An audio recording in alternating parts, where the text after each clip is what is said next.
Kalau jadi anak buah orang kan ini itu salah dikit dimarah-marahin, nggak jual beli dimarahin pula.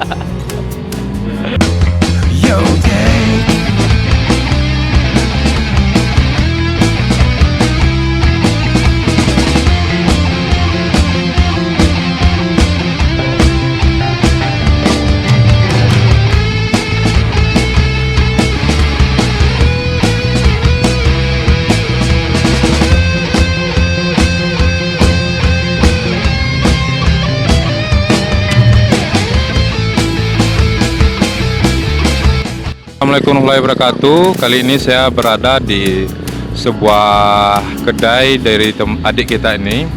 Jadi dulu adik kita ini bekerja dengan orang dan sekarang sudah bisa membuka kedai sendiri.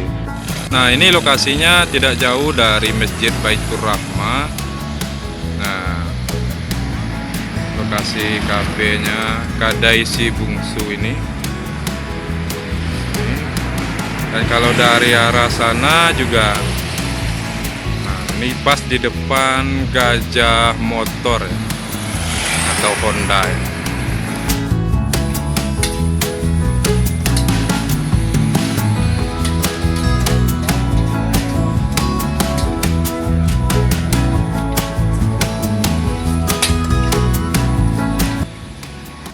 Kali ini kita ingin berbagi pengalaman yang saya tahu bahwa teman kita ini atau adik kita ini dulu juga bekerja dengan orang, namun sekarang dia sudah buka sendiri karena ada peluang untuk buka sendiri. Dan sebelumnya mungkin adik kita ini boleh memperkenalkan diri dulu dan juga menyampaikan nama kafe atau kedai barunya ini. Perkenalkan, nama saya Randy. Kedai saya namanya Kedai Si Bungsu.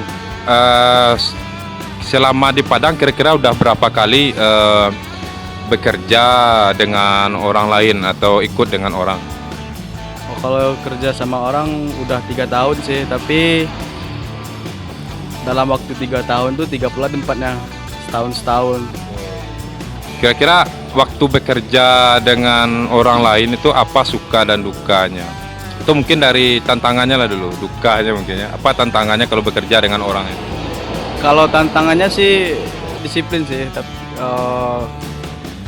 kalau dukanya tekanan kerja sih. Kalau jadi anak buah orang kan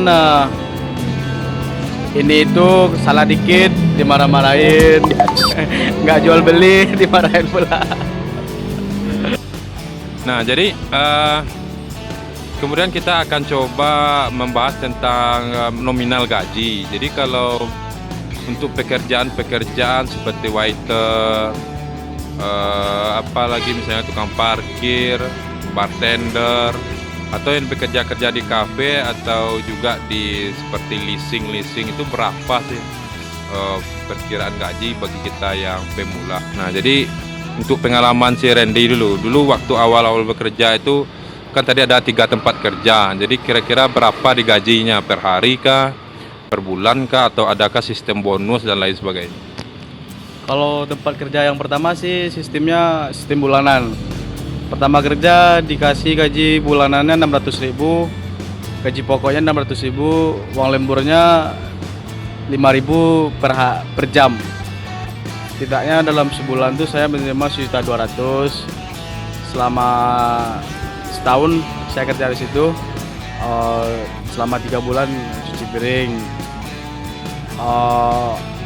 Ada orang yang bikin minuman jadi waiter, belajar ke bikin minuman. Masuk anak baru tuh yang cuci piring lagi kan. Selama kurang lebih lah 8 bulan bikin jus, bantuin kakak-kakak bungkusin nasi goreng, pecel ayam dan sebagainya lah. Tapi gajinya tetap sama itu ya? Sama. Yang kedua saya kerja di kafe juga sih, ya, sebagai cuci piring juga lagi.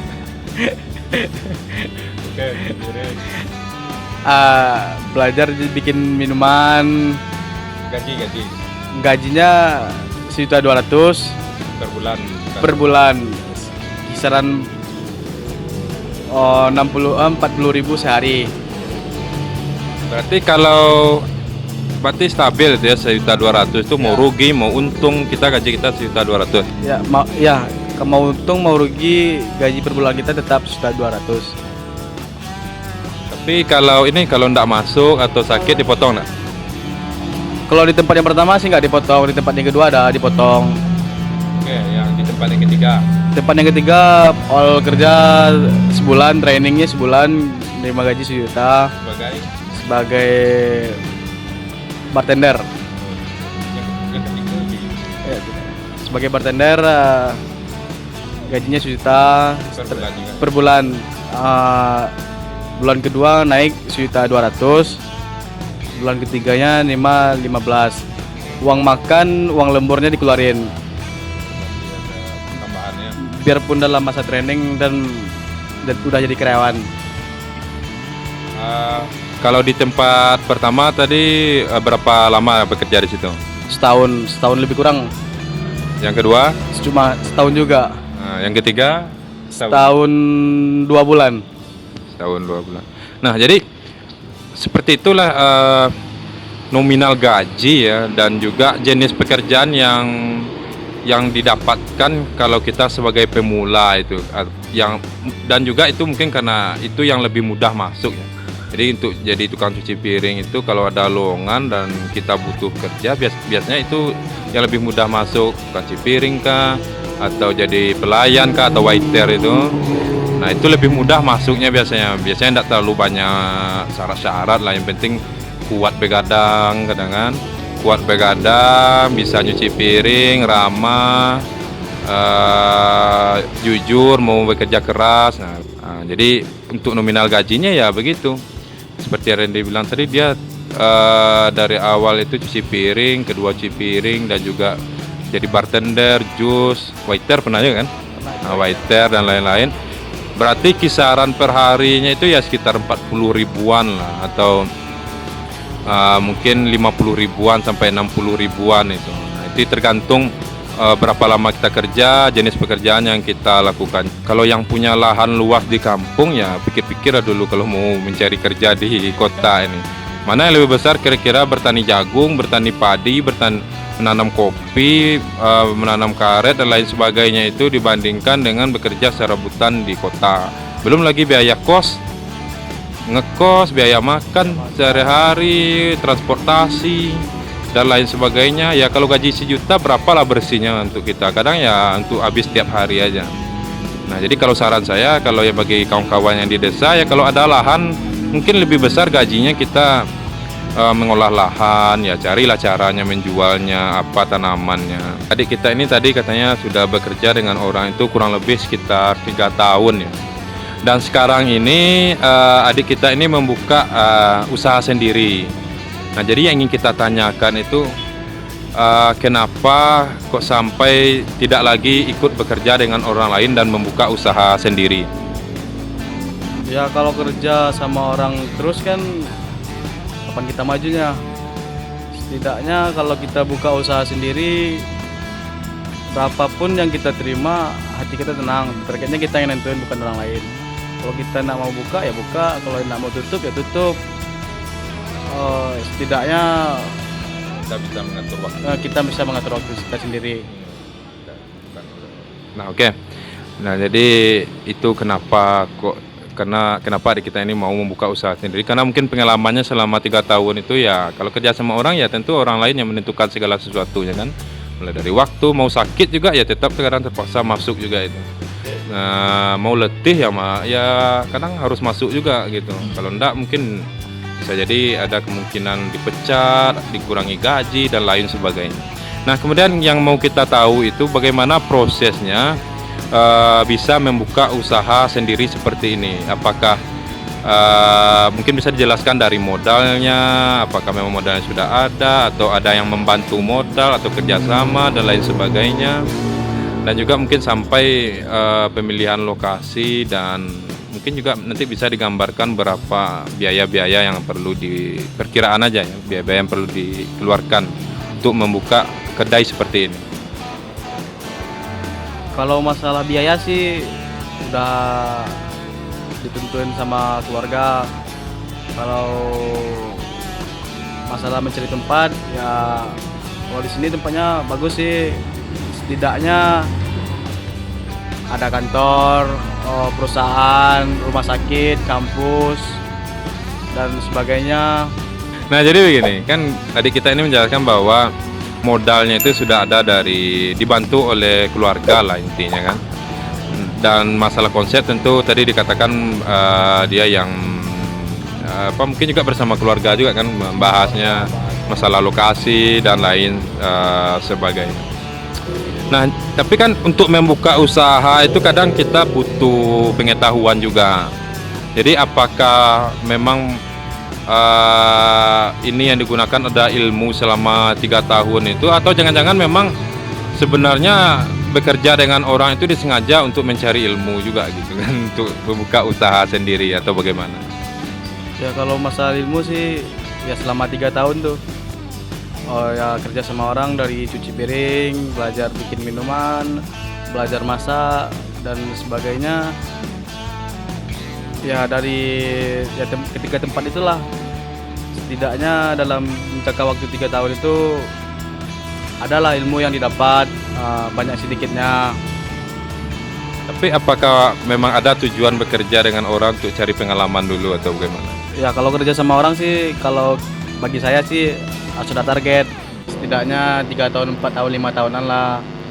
Dalam jangka waktu segitu setidaknya kita punya ilmu dari senior-senior, kakak-kakak, para pendahulu. Kalau Dapat ilmu dan pengalaman. dapat ilmu dan pengalaman. Dan ada perbedaan, misalnya kita punya modal, tetapi kita belum pernah bekerja sama orang. Kalau Randy kan tadi sudah katanya punya pengalaman bekerja dengan orang.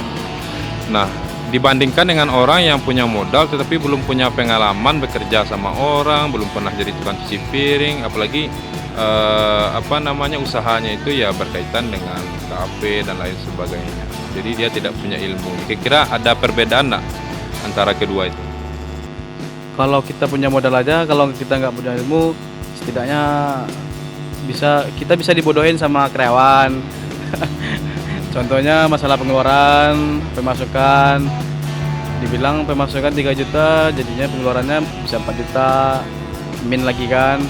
Kalau kita punya ilmu dari dasar, awal dari cuci piring, bikin jus, setidaknya kita tahulah beli-beli. Contohnya beli sabun, kalau bikin jus ya tahu beli buah. Kalau kedai kopi, ya tahulah kita harga kopi. Kalau kedai milsek, tahu kita harga powdernya. Dan juga mungkin intinya kita tidak bergantung dengan karyawan berarti ya. Intinya kalau karyawan berulah ya kan kita bisa cari karyawan baru. Coba kalau kita tidak punya kepandaian, nanti karyawan malas-malas, kita butuh dia tidak bisa marah dan lain-lain. Kalau kita nggak ada kepandaian kan, kalau nggak ada skill, kalau seandainya karyawan ada berhenti mendadak, apalah yang kita mau lakukan lagi kan? Contohnya kalau kita bisa apa-apa. kita nggak bisa apa-apa. Kalau kita ada skill, ada kepandaian sedikit, banyak sedikitnya, biarpun karyawan kita berhenti, ada masalah, kita kan mandiri. Kita kan bisa melakukannya. Mungkin ini bagus juga tips dari Randy ini, kalau teman-teman mau buka usaha baru, minimal teman-teman itu ya harus punya dasar lah. Jadi punya pengetahuan dasar tentang usaha yang mau teman-teman dirikan atau mau dibuat itu. Ya kalau misalnya usaha kafe, ya minimal teman-teman tahu misalnya harga-harga pasar. Jadi harga bahan-bahan itu teman-teman tahu. Kemudian misalnya cara menyuci piring itu seperti apa yang benar, cara parkir yang benar, bagaimana membersihkan meja dan lain sebagainya, bagaimana membersihkan toilet dan lain sebagainya. Nah, kalau kita sudah pernah dulu bekerja seperti itu kan kita sudah punya ilmu dan kita bisa mengarahkan karyawan untuk melakukan sesuai dengan pengalaman dan pengetahuan kita kan.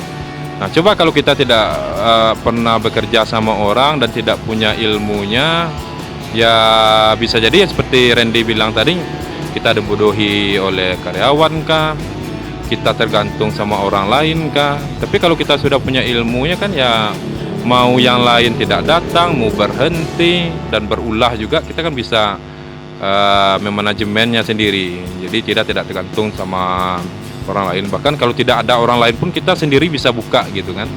Nah, jadi intinya kita bisa mandiri lah. Konsep kedainya itu apa gitu. Mungkin ini bisa dijelaskan ini. Konsepnya ya buat nongkrong-nongkrong anak muda lah, mahasiswa, para Ya, yang mau diskusi. yang mau diskusi, yang mau bikin tugas, bawa laptop. Di sini menyediakan colokan, ada free wifi. Kalau nggak ada yang bawa cas HP ada disediain di sini. Bagus deh buat nongkrong-nongkrong mahasiswa yang berada di sini. Oke, jadi itu. Jadi teman-teman yang berada di sekitar sini Air Paca, ini dekat kampus Buah Hatta, di Siti Rahma, Baitur Rahma, ini mungkin juga dari kawan-kawan dari pesantren Hamka dan kampus Universitas Hadatul Ulama. Pokoknya di sekitar sini boleh coba datang ke sini seperti yang disampaikan oleh ownernya ya, atau pemiliknya ini. Meskipun dia dulu juga pernah jadi anak buah ya atau pesuruh, sekarang udah jadi owner kan lumayan juga termotivasi juga kita. Jadi jangan jadi anggota orang terus, kita juga harus kalau ada peluang ya buka sendiri gitu.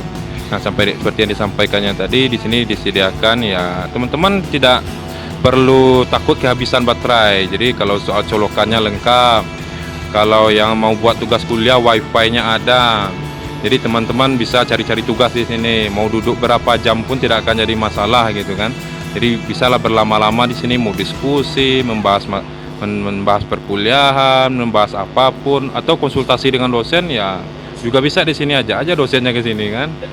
Ya sambil ngopi, sambil minum, ya makan juga kalau lapar ya kan bisa. Jadi kondisinya itu sangat santai ya. Dan tidak panas juga karena di sini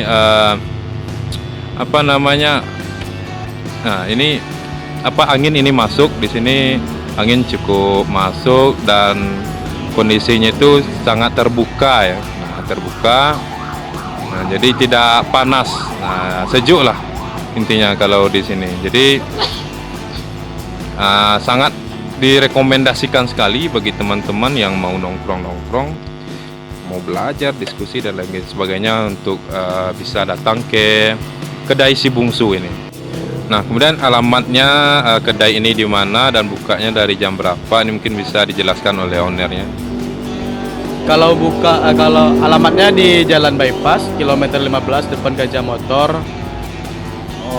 dekat Sitirama, kampus Sitirama, antara kampus Sitirama dan antara Bung Hatta.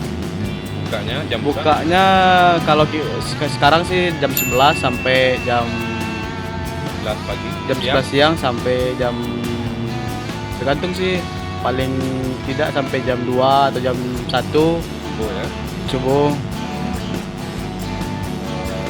Oke, jadi kalau jam bukanya itu tadi, kemudian menu-menu yang mungkin menu-menu andalan atau menu-menu yang ada di sini itu, dan juga mungkin bisa dijelaskan ini rentang harga yang ada di sini seperti apa, mungkin bisa dijelaskan. Kalau menu andalannya sih mesek, wrap, kopi. Kami di sini pakai bahannya yang premium semua. Kami nggak pakai KW-KW-an di sini. Kalau masalah harga sih budget anak kosan nggak mahal, paling mahal di sini ya cuma 16.000. Bisa lah kalau kantong-kantong mahasiswa.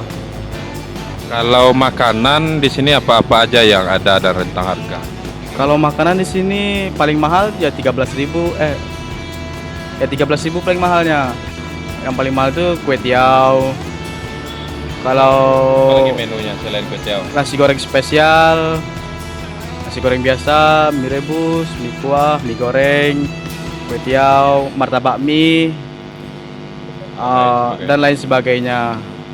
Kalau snacknya kentang, sosis sama nugget, dan yang lainnya akan menyusul dengan sendirinya. Oke, Jadi itu masalah menu. Jadi jangan cemas, menunya bisa variasinya sangat banyak ya, mulai dari makanan dan minumannya. Kemudian apakah makanan-makanan di sini bisa diorder secara online ataukah ada pesan antar atau bagaimana?